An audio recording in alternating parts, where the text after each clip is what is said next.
So it's Anna here with my very dear and very tolerant friend, Michelle, who is also a writer, only she's also a musician and an artist and an amazing grandmother and a fantastic mom from everything I've seen of her.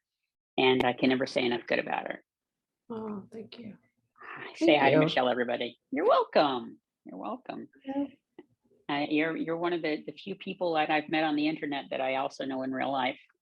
And that's a rare thing. So yeah, I think It is a really rare thing.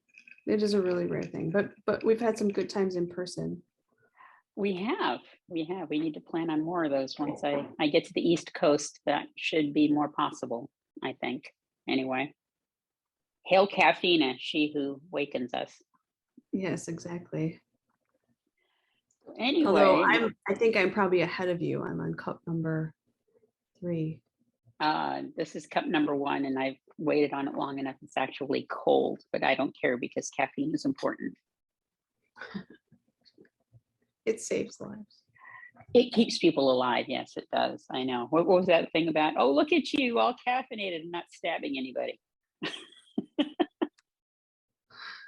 I've always gotten a kick out of those kinds of things, but that's my sense of humor.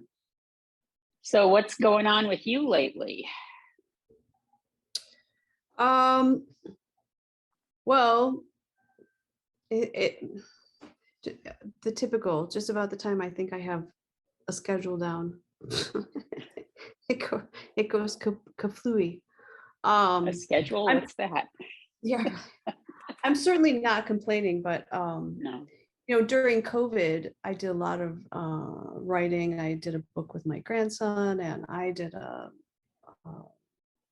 went back to more horror than the paranormal romance that I was writing. Yeah. But now all of a sudden, it seems like everything has flipped. Being a harpist, I think a lot of people waited. They waited to have parties and weddings and corporate events, and so now I'm struggling to find time even to have 15 minutes to record a chapter to release as a podcast, because I've never had this much musical work ever. I know every time I turn around, you've got some gig going on. Mm-hmm. So, yep. But that's good because that's money. I'm telling the universe, I'm thankful for it. Thank you. But it does make it tough to find time to, here I've been releasing a podcast and now I'm not. I understand. I mean, for me, with COVID going on, it's awful. You go in thinking, okay, I'm going to have plenty of time to do whatever. And then you don't. And it was like, for me anyway, it was like having this sense of ennui. It was like life was just this flat blur. And it's just kind of like, it was just like almost an effort to get day to day. Because I know for me, my daughter and I and my brother were splitting our time taking care of my mom, who was in her, at the time, her like 90 years old, when this all started. And we couldn't let her live alone anymore because she'd fall and would make a very bad decision if I'll just, lay here until one of the kids shows up. And it's like, no, that's not going to work. So we decided between ourselves, we just weren't going to let her live alone anymore. And so that, so it was like half the week, my daughter and I there and my brother there the other half of the week. So life was very carefully planned. So, I mean, it's like mom was the important thing. And then anything else was like, if we're lucky, we can schedule it, right. And as it was, we had either Monday through Tuesday or Monday through Wednesday to take care of it, because we were there at mom's, between Wednesday and Sunday or Thursday and Sunday, depending. So a lot of the writing I wanted to get done didn't get done. I have a book that should have been out last year that I haven't been able to finish, and I'm sort of in the final stages of finishing the first draft of that one, but I already have a section of it that I decided I hate, so I'm gonna pull that out. Maybe that'll turn into a short story somewhere along the way, but I don't know. But yeah, I had all these great plans and they didn't come to fruition, and it was frustrating. So, mom passed in December, so we're not having the back and forth anymore. So I'm trying to get things going. And so I'm getting stuff posted to my Patreon page now and trying to get back on that schedule and trying to get my books finished and everything else. And so, yeah. And then, we're looking at moving sometime in the relatively near future and going from the West Coast to the East Coast. So we'll have more And things moving taking up time. is a really big, they say moving is like Oh, yeah. a death. Oh, Almost. it is. And there's a lot of stuff we're just planning to get rid of. I mean, we have all this Fiesta wear that we're actually going to just rehome, because that stuff, it's like freaking stoneware. It's incredibly heavy. And if we're looking at moving, it's an opportunity to downsize a little bit and get rid of some of the crap that we've collected over the years. We actually went to Williams Sonoma the other day. We were looking at some stuff, and the gal there said, have you considered using a wedding registry list for the things that you want to take with you and the things you want to leave behind? And so she actually gave it to us, a little sheet of paper, and it's got that whole thing. And so we're going to go through that. And so we'll keep this, and this, and this, and this. This is a wedding registry, so we can pretend that we're entering. I don't know, well, it's my daughter, but we can at least use that as that little fantasy of, we're moving on to the new place. So if you decide who carries you over the threshold, I guess, I don't know, we finally moved, but but I mean, so it's all these things that you have to do. So, I mean, for me, I've got all the writing to do, but then I have all the other things going on in my life. And so it's a big mix. I mean, next week, my daughter surprised me. We're going on a trip to Mexico City for a week. I've never been. It'll be fun. She plans to work during the day. Mm-hmm. Yeah. I liked it there. You liked it there? So you ever plan to go there for fun as opposed to what turned out to be work, from what I know of it? I don't know. I mean, to be honest, I'm a foodie. So I would go back for the food, and I liked some of the art and architecture, but there's so many places that have, I don't know anyone in Mexico City. So there right now, since well, because of the long hiatus, there's a whole bunch of family and a whole bunch of countries and friends that I think I'd rather go there first, go and see people we've missed. Normally there's been sort of this back and forth travel schedule, and we just haven't done it. So there's sort of a longing to reconnect with some family and friends. And I think those trips have to happen before the just, hey, let's go kick around a new place kind of trip would happen. Do you have anything planned for the near future at all? I think I'm going to go see some family in France soon. I'm waiting on my passport. So you can try and get any writing done while you're traveling? I may try, but I'm not in charge of this trip. So I'm not sure, but the family friend has decided that when I go on vacation, I'm one of these people who's very regimented as much as I can be in my regular life. My husband says I'm the best person to travel with. I am the best person. He's been around the world twice, traveled with all these people. And maybe it's why he married me, because he said, I'm the best person to travel with, because when I get somewhere, whatever you want to do you want to go jump out of a plane? Okay. Do you want to stay home and watch movies for 2 days in the rain? Okay. Do you want to we try this bizarre food that, everyone's afraid to try? Okay.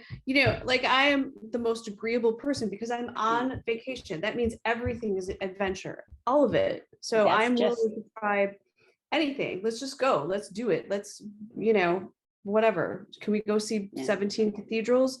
Sure. Let's go to whatever. Whatever it is. My mom was just the opposite. Everything, we used to joke that she was hyper scheduled and everything. We used to joke that she would schedule bathroom trips because everything had to be just so. And so she had a really hard time when we first started taking care of her, because she was like, it's like, why would you even want to come here? There's nothing to do. And she just couldn't get it through her head that we're here for you, Mom. You're the important thing here. Because everything for her there had to be a meaning and a schedule and a direction for everything. And I'm with you.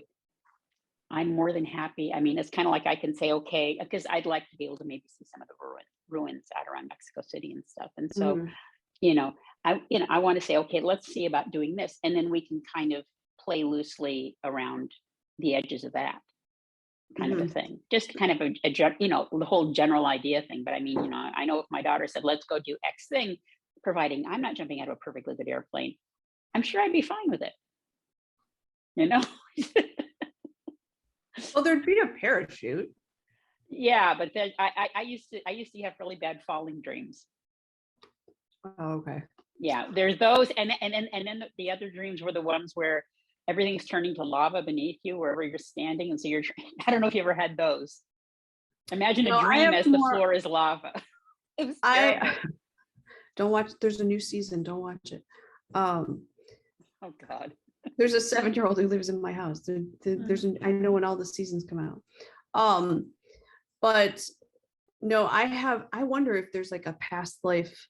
Like I wonder if I could have like Yeah. a regression thing because I have 2 dreams since I was a child and they recur all through my life. One is Oh, that I woke up and I've been buried. oh shit. Buried alive. Oh God. Yeah, that's Mhm. And I'm trying to find all these different ways to get out and call for help. And by the time, and I work myself up so much uh into I wake up in tears, sweating, oh no. crying.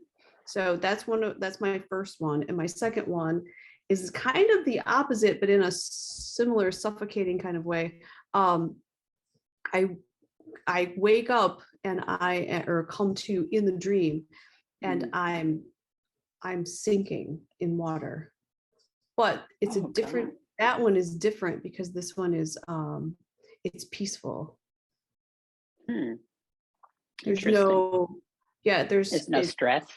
there's no stress. It's silent and peaceful and Interesting. it's not a terrifying dream at all.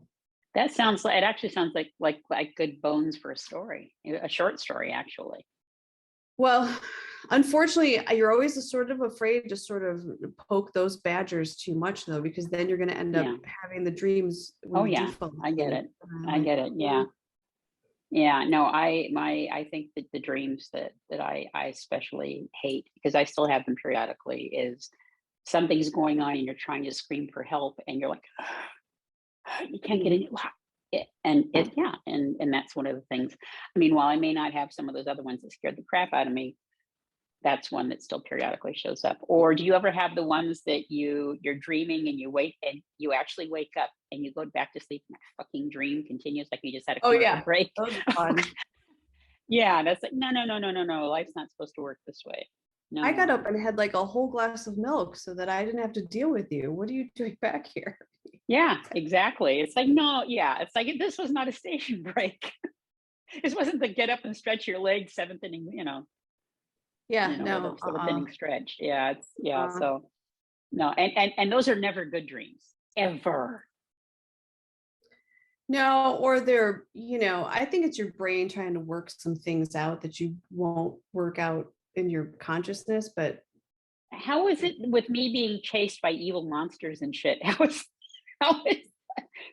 you're working this out? What? I'm not even writing about this right now. yeah, So no, no, no, no, no, no, no. I don't know what my subconscious is up to, but it needs serious psychological evaluation. But I'll be somewhere else when that happens, I guess.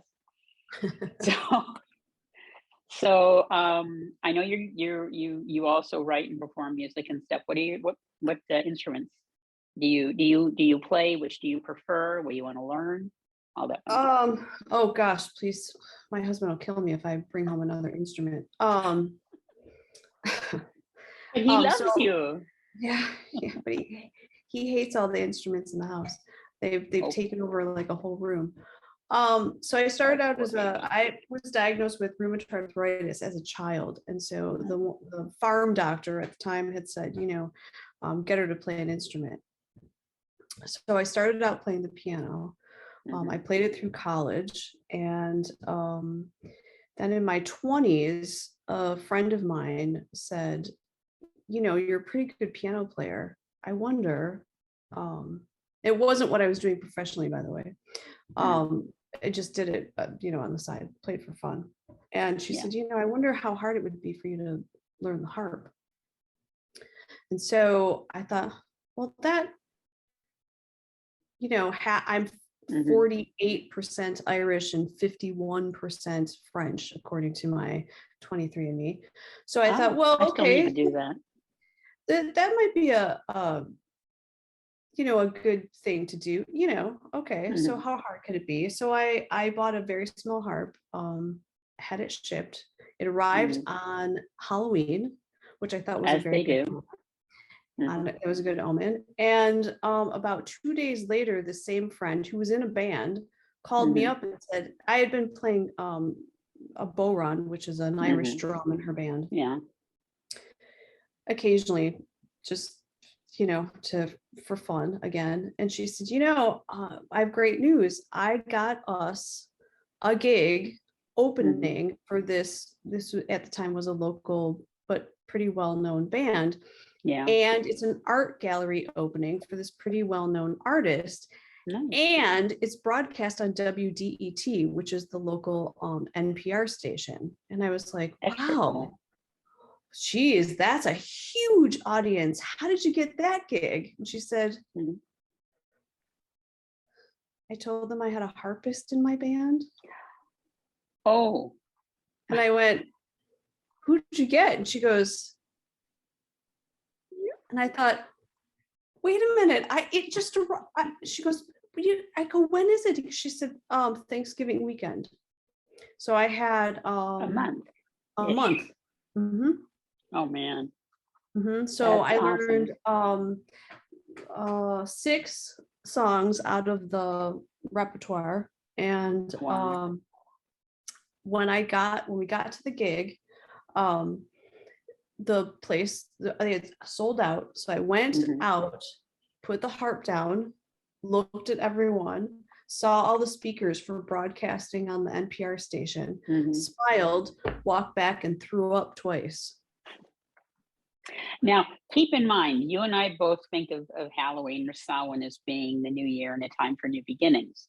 Oh yeah, So it was a new that was beginning, all right. definitely, it was, well, minus the offering you made to Yes, well, J.D. Salinger. Porcelana, I believe. Yeah, there you go. So, J.D. Salinger once said that if you want a character to, metamorphosize in a book, that you have to have them vomit. So between Samhain and J.D. Salinger, I had completely become a new person without knowing it. So yeah, and no concert has ever been as scary. I mean, I got literally thrown in the deep end of the oh yeah, pool. but you learned how to And swim. yep. And at this So I've point, you're been doing the butterfly, as far as I can tell. yes. Because Uh, you're flitting here and there between gigs at this point. there you go. Yep. And so it ended up becoming a career for me. That's great. So my 3rd album comes out this summer too.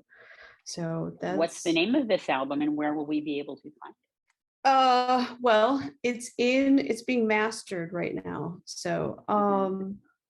it's called Irish Goodbyes. Mm-hmm. I don't know if you know what an Irish goodbye is, but Irish Goodbyes, and I have not done an album where streaming was the main. I haven't done an album in about 10 years. I know it's been a So long time.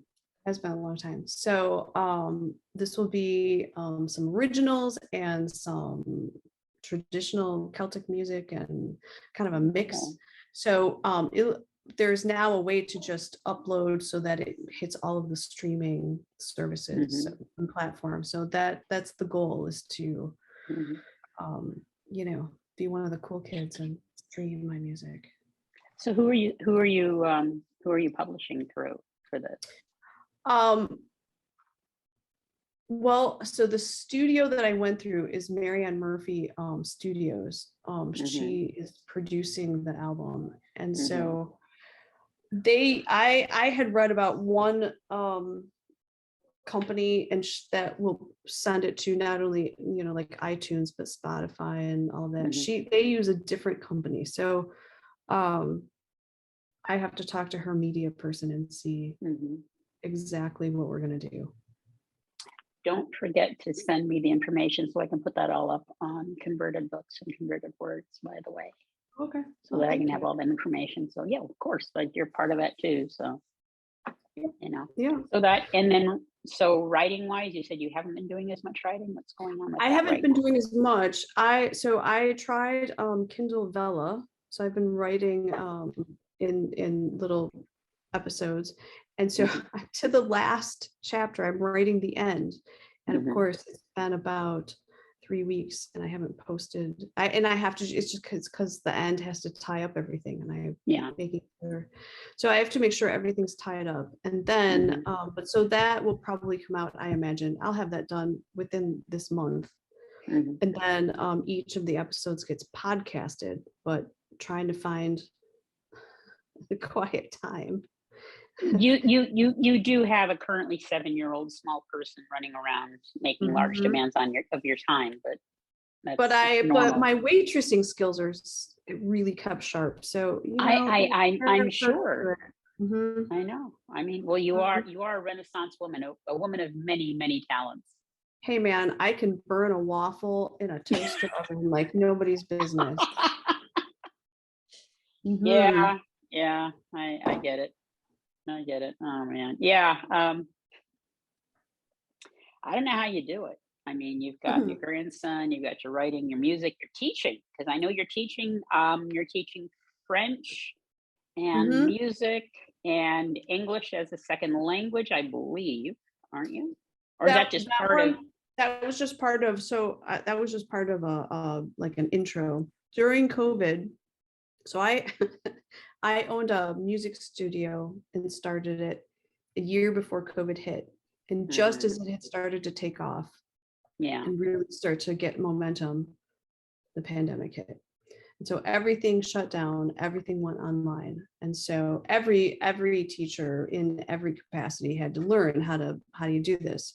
What I find now is that whereas a lot of teachers don't like to teach online, I actually prefer it. Where, before you continue, where could, if people want to learn from you online, how can they find you for that? I am on OutSchool. OutSchool. So look for. They can just type in Michele Roger-Beresford. Okay. And how do you spell Beresford? Beresford. Okay, cool. And it's Roger singular. You're not more than one of you. Right. There's no S. Roger, okay. Roger. And how many L's in Michele? Oh, one L. Yeah. I know. Yeah. I know. So you part of your name is you're missing one letter in each one. Yes. Yep. I know. But then Michele with one L will always be my favorite. So what can I say? Oh yeah. So but you are taking online students. Doesn't matter where they are. They don't. It doesn't matter where they are. I have students in Australia, Beijing, the US, all over. So I'm teaching French and the harp there. Are you teaching over Zoom or anything like that too? And rather than necessarily OutSchool, if somebody wanted something that wasn't necessarily through them, like more of a one-on-one thing. Yeah, I also do that. So that you could go through. Well, you could just get a hold of me through Facebook, really. Okay, so Michele Roger-Beresford. Roger Beresford. Okay. So so and then I still have the studio that in Michigan Conservatory, right? I still do 1 day's worth of in-person teaching. Wow.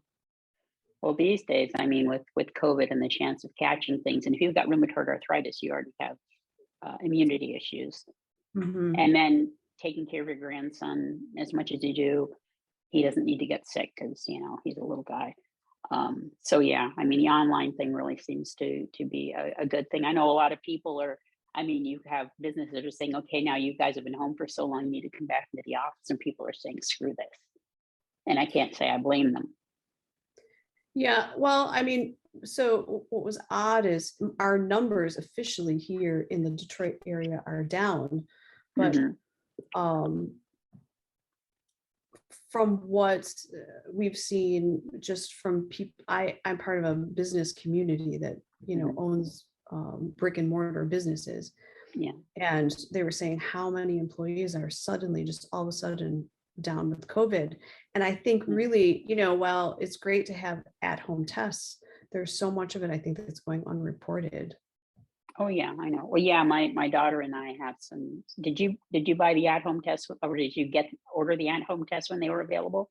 Yeah, I know we have that. We ordered them both times that they were made available, and I know we're going to take some to Mexico with us just in case. We'll be required to be tested before we come back to the States, even making sure that you test clear and all that. It's scary. I mean, this is our new normal. I expect for the time being, at least, it's going to be at least 2 vaccines a year. I would imagine. Sounds about right to me. Yeah. Well, I'm figuring probably 2 a year. I'm quadruple vaccinated at this point. House Moderna. Yeah, basically, I'm House Moderna the whole way. Though the next time that happens, I'll probably go Pfizer. I think we should match. I think we should get scarves like they did in Harry Potter. Like, can we have our own vaccine scarves? I don't want to have to show a card, but I would. Okay. I have mine on my phone. Well, no, but I was like, whoa, the door's locked. Hang on. Sorry, 7-year-old. Okay, go. Hey, come back. Shut the door. Shut the door. Okay. You handled that. I don't know why I can't get any writing done. No clue. Well, one, you've got me bothering you. 2, you have the light of your life out there. So I mean, it makes sense. Well, so it's the kids' first day of really summer, and so they're just that's right. They're just busting with, let's play with this and let's do this, and they're not limited to from playing from 6 until 7:30. So yeah. The they're going to wear out that trampoline, I think, but that's okay. Oh, they have a trampoline to play on? I'm assuming so. It has the nice big walls around it to protect everybody and stuff like that. Those things are scary. A friend of ours nearly lost her son to one a few months ago. He fell off of it and damaged his. He had a TBI and everything. So he's recovering, but he ended up in just the wrong place when he jumped. So they're scary things. This is a smaller one, very low to the ground kind of thing. That's better than he had one of those full-size monster model type things. So it's scary. Yeah. We never really had. I mean, while at one point we had a big piece of property, we didn't really have an area that would have been a good place for something like that. So that was never part of our lives. My dad probably would have had a conniption fit anyways if I'd done that, because he was a personal injury attorney, and so. Well, can you imagine what that's like as a personal injury attorney? You have a grandkid and it's like they're doing what? Well, the thing is so my son was always very bookish and very quiet. My daughter was way more adventurous, but not in a, I don't know. I mean, she played rugby, so I suppose she could have broken some bones, but like there were very few ER trips. And so got lucky. It's very different for me to be helping to raise first off to raise a child in this era. Totally different. It's very, very different. Yeah, we weren't stressing anywhere near as much when our kids were growing up. There was a much safer feeling back then. Now it's a much different feeling. And you're in Michigan, and there's a big old pile of crazy out that way. Yeah. Yeah. And then Finn is just a really like happy, active boy, and I can just see there will be some high adventure this summer. And now so this little boy who he's playing with has just moved here from Ukraine. Oh, cool. And so they don't speak the same language, but it doesn't stop them. No, it doesn't. They play all day. They have a language. Laughter is the universal language. So as long as I can hear them laughing, I know that they're fine. But they're running from house to house. Can you imagine how happy that little boy's parents are I for him to imagine. have Finn? Because Finn is all heart. He really is. I mean, I'm lucky enough to have a copy of the book that you two wrote together, Huggy Muggy Do, which I adore. It is so sweet, and I'm looking forward to anything resembling a sequel. It was, I mean, I thought it was, I mean, you did the watercolors for it, and it's, the two of you did the whole, what do you do in this? And it's a sweet, wonderful book. And the idea that it isn't just you who did it, it's you and Finn. It was My a heart's game like, oh that my we God. it was a game that we played to keep him from getting really depressed, because so many, I mean, he was in a school Mhm, and had all kinds of friends, and suddenly he had a health issue, and so mhm, not only was he, just was school closed, like all mhm, the other schools in America were closed, but we had to be really careful with him with COVID, more so than the average mhm. family.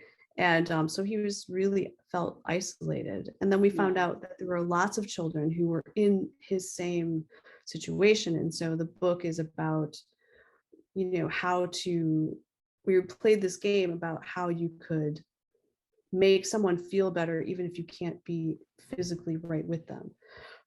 Um, and one day he just started calling it Huggy Muggy Do. That's what you That's do. sweet. You hug. What do? You huggy muggy do. And it was so catchy. And I don't know where it It came, is. how he did it, Mhm. how he created it. But so that became our thing. And it was my sister, who is a school counselor, who said, Oh, "This cool. isn't just a game. This is a book." And I went, so anyway, that's how it kind of came to be. That's If I wonderful. can get them to, maybe play the game while jumping on a trampoline now with a friend, maybe that will get a Turn it into a sequel. video.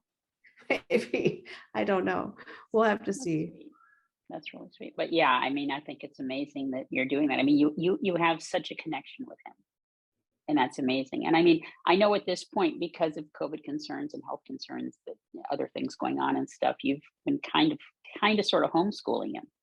Mhm. So you've got that going on top of everything else that you're doing. I mean, and you are clearly raising, you're part of the raising of him in addition to his mom is really good. I mean, he's an amazing kid. But I mean, you've got him, you have the care and feeding and toleration of a husband, meaning you're tolerating him.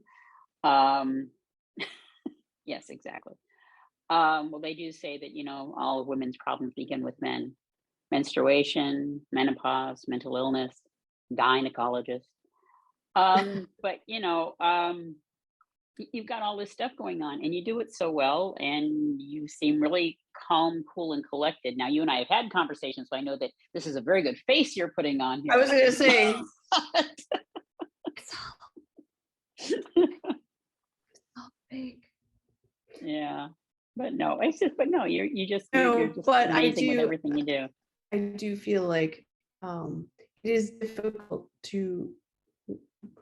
It's strange. You can't totally, when you do wear several, when you wear several hats, I feel like you can't really Hmm. enjoy when something is taking off, because you're also thinking about the thing that you're ignoring, Yeah. which for right now, I'm thrilled that I'm out performing, and Hmm.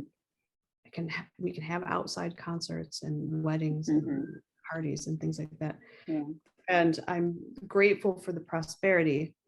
Um, the writing is just has to get put on the back burner, and Yeah. so I get it. I understand it. Well, I know going out and doing stuff in public with all this stuff right now with shootings and stuff like that, it's terrifying. it is on my mind. Yeah, I mean, I was just hearing that guy. I guess he died. The one who killed the judge. And they found him with a self-inflicted gunshot wound in the basement. He did die from it. I guess Governor Whitmer was on his list because he had a big old long list of people who were going to die. She's been on several lists, though. Oh yeah, I know. They tried Basically, I to think kidnap her. pretty much all of her powers have been taken away from her, haven't they? I thought that the Michigan Well, legislature or whatever did that. not all of her powers, but her powers to enforce things related to COVID and shutdowns and that kind of thing have been Yeah. it's scary. You've got, people out there actively working to keep assault weapons. And I know people will say, well, they aren't assault weapons, but for all intents and purposes, that's what they are. They are not used to go out hunting. I don't know a whole lot of deer or bear out there who are wearing, flak jackets and stuff like that need an AR-15 or an AK-47 to take them down. Well, as Um, someone who has lived in a state where hunting is prevalent Mhm. and kind of almost like a way of life, if you need an if you need an assault rifle to go hunting, you should probably stop hunting. Yeah, you're doing it wrong. You're Yeah. really bad at it. But I mean, these are the excuses that people give, and it's terrifying. I mean, these poor kids That's from a just few weeks terrifying. It's just ago. dumb. I mean, it's like there have been well over 20 mass shootings since May 24th. There were something like 10 just this last weekend. And it's insane. People out there are still out there talking about how they need their guns. It's like, you don't need this. If you want to go out hunting, you have a lot more options. I believe your daughter Oh, bow hunts, doesn't she? Or she's tried bow hunting. she has gone bow hunting, and she's a chef, so that Mhm. whole Yeah. kind of connection to where she gets her meat is important to her. Mhm.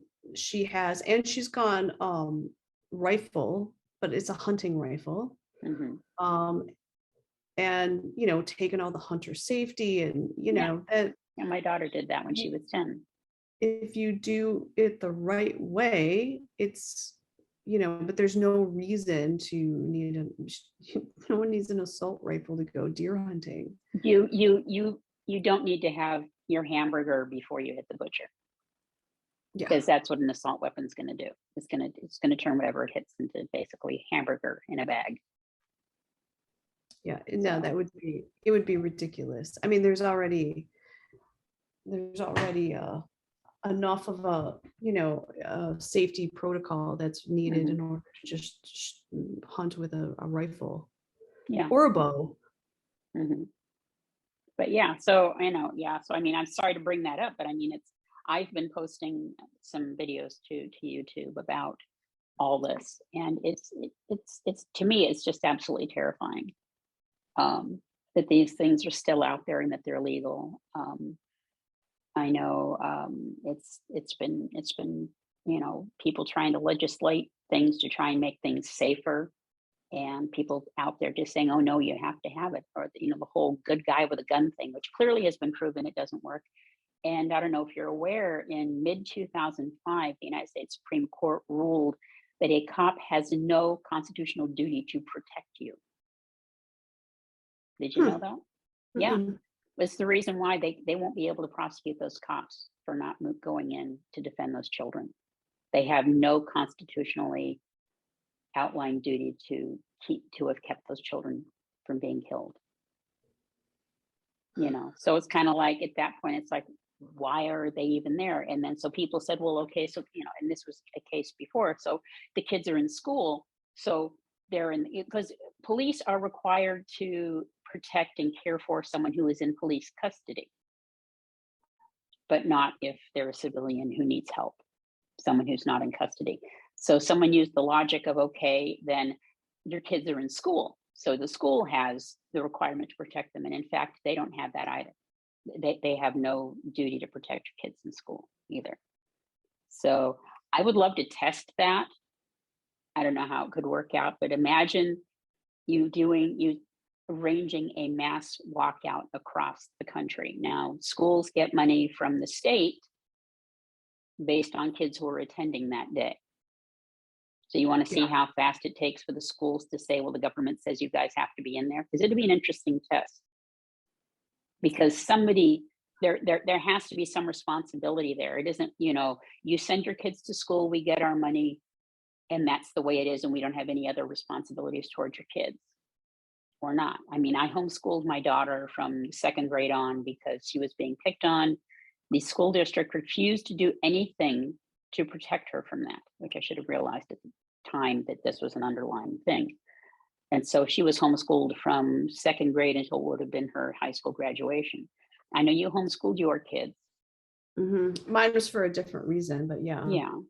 I mean, it's like all a kid should have to worry about is getting an education, learning and moving on and doing something with their lives and stuff like that. They shouldn't have to worry about if they're going to be, injured or outright killed just going to school.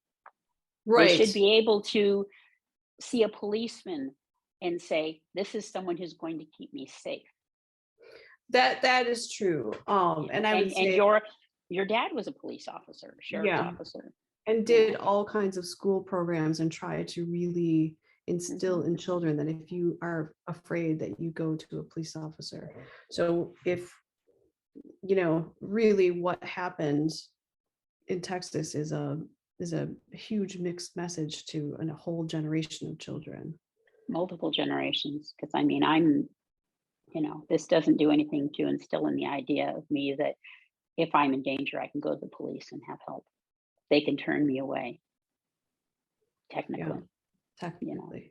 Yeah. So, I mean, I would say that from my personal experience, not a media experience, but my personal experience is that a good police officer, and 9 times out of 10, a police officer is typically a pretty good person.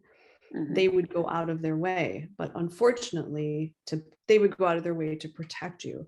But as it's which is, I think, for me, why Texas was so shocking to me. That was, I just don't know anyone personally in law enforcement who could stand by. That it was really shocking to me, really upset. There was a guy the other day who, I guess he jumped into the water to escape the police. And then I guess he started drowning. And he told the cops that he was drowning, and they stood by and watched him drown. This was I think it was Arizona or something like that. I don't recall exactly, but I believe it was Arizona. And the cops are not on a punishment type leave. Basically, they're just kind of on leave and they're getting paid right now. Well, it's investigated, but it sounds like it falls into the purview of you don't have to actually protect somebody. I mean, people are saying, oh, well, he could, if you try to arrest him, he could be pulled under and stuff like that. But as my daughter pointed out in something that she posted recently, if this is the job that you've signed up to do, then you need to do it. Well, yeah, it's like, if you're a soldier, if you are told, if you sign up as a soldier, you're signing up to get in there. And even if you're being shot at or whatever, you still have to do whatever it is your orders are for dereliction of duty. You have someone who signs up to be a police officer or sheriff's officer, whatever. You're signing up for that chance of maybe being hurt or killed because somebody is using dangerous stuff or something like that. If you're not prepared to help people, that is not the line of work for you. That's the way I look at it anyway. It's like, it'd be like, becoming a teacher and hating kids. Yeah. They don't mesh. So, I mean, there's so much going on right now. And I mean, you have handled so many things on your own because you love your kids, you love your grandkid and all that kind of stuff. And sorry. Oh, that's okay. Hello, Finn. How close the army men are. Okay, I will check on that for you. Speaking of raising children in a different era, hi, could you track my Amazon package for me? Right. So you haven't taught. There's some very important bag of army men that are supposed to arrive soon. They are little green. Are they the little green army men? There's green ones and there's tan ones, and then they are going up against. They've already planned it. They are going up against the skeleton army that arrived last week because he does chores. So he doesn't want to get paid in cash. He wants to get paid in army men. He's a cheap date. Fine with me. Doesn't want to get paid in video games. He doesn't want to get paid in, like really expensive toys. He just wants, like, I got 100 skeleton army figures in all different variations for $10. He needs to be a few years older, and then you need to have him watch the movie Army of Darkness. Yeah. Well, I'm waiting. I'm biding my time. Trust me. Yeah. There's a whole list of movies that we will watch, but we have to wait until he gets a little older. Yeah. Well, Right now, he's going through the Gamera, Godzilla, and Mothra stage. Friend of mine just got a tortoise and named it Gamera. My friend who was in her early 60s finally got herself a turtle. There you go. And she's madly in love with it. Her dog doesn't much like it, but she's madly in love with that thing. Works. Yeah. My time might be ending soon. There's a okay. Well, I appreciate your being willing to take this much time with me. We certainly covered a wide range of stuff. When you have children who are putting their heads together and whispering when the conspiring starts, I know I'm in trouble. So well, remember when you were a kid, you couldn't figure out how mom knew when you were up to something, or your grandmother in your case. You know what? It's because everything gets too quiet. When you hear something, you know everything's okay. Right. Well, I just saw them kids in the house and it gets too quiet. I just saw them like touch their foreheads and then whisper, and I don't know what they're saying to each other because, like I said, they don't exactly speak the same language totally, but they must have something going on between them here. So I can see. Start speaking to you in Ukrainian, because he will. Oh, he has already said a few words. It's only been like a week and he's already starting to learn it. And I guess they're teaching him, his friend is teaching him one of the Ukrainian military songs so that when they play with the army men. So, sounds good. Sounds like they're having a lot of fun. Well, yeah. I mean, army men typically, I can't see how any army men will get their limbs broken. If I was to knit a scarf for the little guy, do you think he'd wear it? I'm referring to your neighbor kid. I happen to have a little bit more of the blue yarn and the yellow yarn that I used to make the scarf for that German guy who was driving between Germany and Ukraine. 3 trips, by the way, at this point, between Germany and Ukraine to bring them supplies. So to be honest, I don't know him that well yet. Let me stay tuned. Okay, because I mean, at the rate I'm not getting stepped on, it may be wintertime, and you know, it might be a good thing. I'm going to do it a little differently if I do. I mean, the one I made for Renee is like a big long stretch of blue on top, big long stretch of yellow on the bottom. This one is just going to be a little stripes because it'll be easier, because me doing the swapping back and forth was a pain in the butt. It's a lot of work, but Renee's worth it. But if you know your new, what's your new little buddy's name? Dennis. 2 N's or 1 N? I have no idea. And that might be what they. There's probably an N, a Z, and a Q in there somewhere. Mm-hmm. And a few Y's that, you know, just kind of dotted in there for, yeah. It's been interesting seeing how when they write Zelensky's name, and you'll see like just with a Y or an IY or a YY, and it actually should be spelled with KIY for Zelensky, is what I was reading. Is how it's properly transliterated into, you know, whatever you want to call English. So, but anyways, I should probably let you go so you can see what your little plotters are up to over there. Thanks again for putting up with me and being willing to chat. Oh no, thank you. It was nice to chat. It was. Just a second here, and I'm going to sign off for now. Just a moment.